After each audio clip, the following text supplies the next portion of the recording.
Shapka kiyib chiqdim, chunki sochim to'kilyapti. Shunda shapkani orqasiga bekitishga majbur bo'ldim. Bizda eskidan qolgan metod muammoni yechgandan ko'ra uni bekitgan yaxshiroq.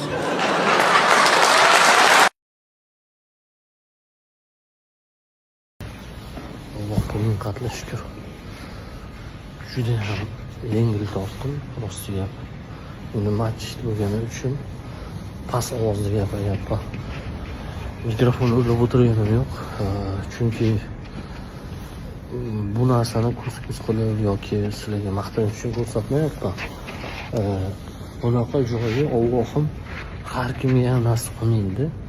Shuning uchun yaxshi niyat qilinglar, Allohim sizlarga ham shunaqa joyga kelib ibodat qilishsin. Dilingiz pok bo'lsa hammasi bo'lar ekan.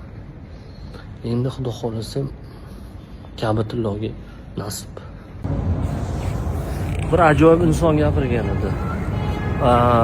Allohni agar istagi bo'lmagansa, sen hech qachon ibodat qila olmaysan.